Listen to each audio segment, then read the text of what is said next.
Hello everyone, so tonight I'm going to have a little crack at the tappets on this engine. He's now done nearly 2,000 miles since the rebuild, and rather naughty, I haven't done the tappets yet or re-torqued the head. So those two things need to be done. It's just a typical way that you do the final checks of a nicely run engine. So yeah. All I'm going to do tonight is literally take the rock cover off, torque the head down, and reset the tappets to make sure they're all as they should be. I have heard them quite tappety lately, so I know they do need doing. First things first, obviously, we need to take the filter off of the little bracket I made at the back there, which I've already just done. Then we've just got these three 13mm nuts on top here. Undo those, and to put it simply, it comes off. There was a breather hose in that terminal just there.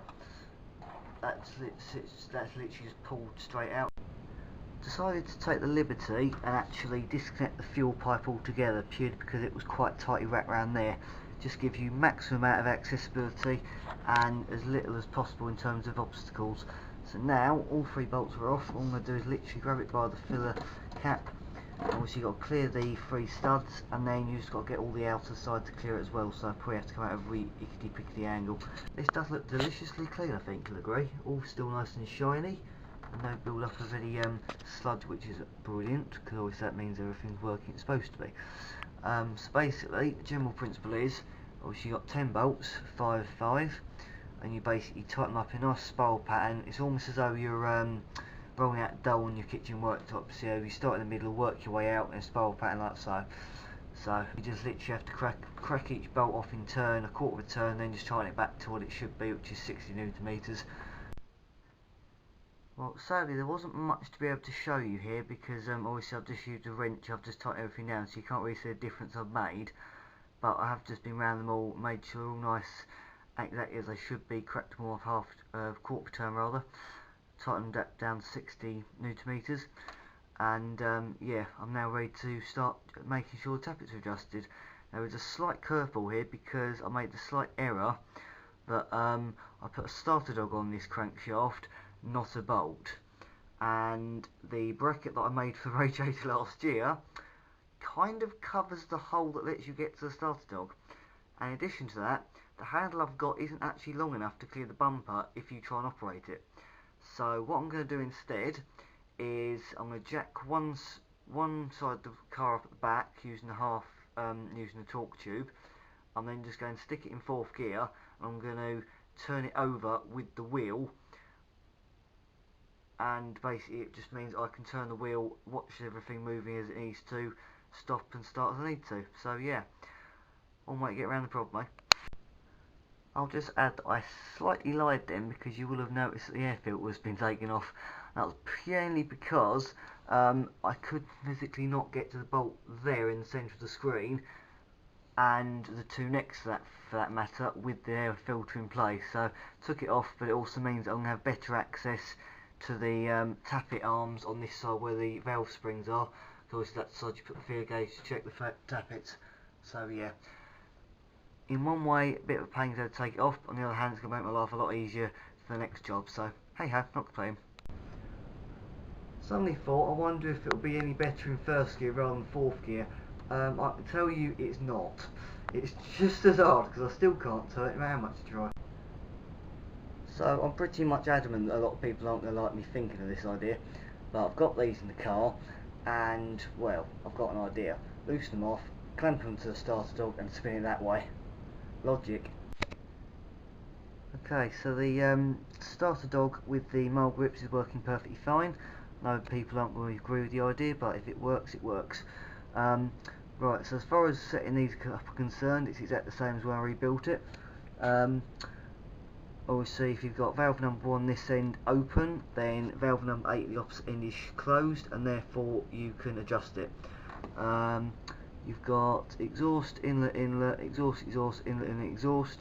Exhaust is this one here, the 0.20, and the inlet is 0.15 there. So yeah, I'm going to crack on and show you very soon the progress. Right, so this is number 8, and this is the 0.20 gauge that I need to use to adjust it. The bit that's just struck me is I can even with the fear gauge in, I can still rock that arm backwards and forwards. So it just goes to tell you that these are quite loose, well this one's especially. Right, so I've done the tappets. Definitely sounds a little bit nicer than it did before, not as tappety. Sounds a lot more wholesome, as I like to say, where you haven't got loads of everything knocking around. It just sounds like a very good, strong, firm one verbal. So take it through a bit of a test, try and get it right at the temperature, get it nice and hot, see how it sounds then. But so far I'm happy with it. The main thing I want to make sure is they're not too tight, because if they're too tight, it'll basically mean that things aren't closing properly and then it can cause other damage. So if it does start to sound a bit funny, then or start to misfire, that's a common way to check, to figure out if they're too tight. Basically just let it cool down, readjust them when it's cold again. So yeah, they do feel quite a lot of nerves doing tappets, because the fact that I know how much work it is to put it right if you get them too tight. So yeah, hopefully I got it just right though, fingers crossed. Alright guys, so I did the tappets on this last night, took it for a test run, and by the time I got back it was running incredibly rough, and I was incredibly worried because I thought, I don't think it's even very tight. So come back out to with it nice and cold again, come out to recheck them all, been through the entire lot, and they're all at a position where I'm happy that they're not tight. So I'm going to run it back up now. Obviously put the cover back on first, then I'm going to run it back up and take it for another drive and see what happens today. So yeah, I'm happy that they're not too tight, and that's the bit I was most worried about, because obviously if they're too tight it can do internal damage to the valve seats, and that's where it was really worrying me, because I don't fancy taking the head back off of this because I made some daft mistake. So yeah, right, I'm going to put the cover back on, take it for a run, and hopefully give a bit of an update very soon. Right, okay, so I'm just taking it for a really good spin up the road, getting nice and warm. It's raining really nicely now.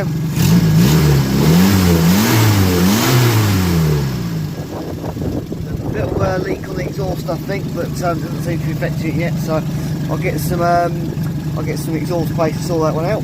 But as far as its running is concerned, it's running sweet as an up.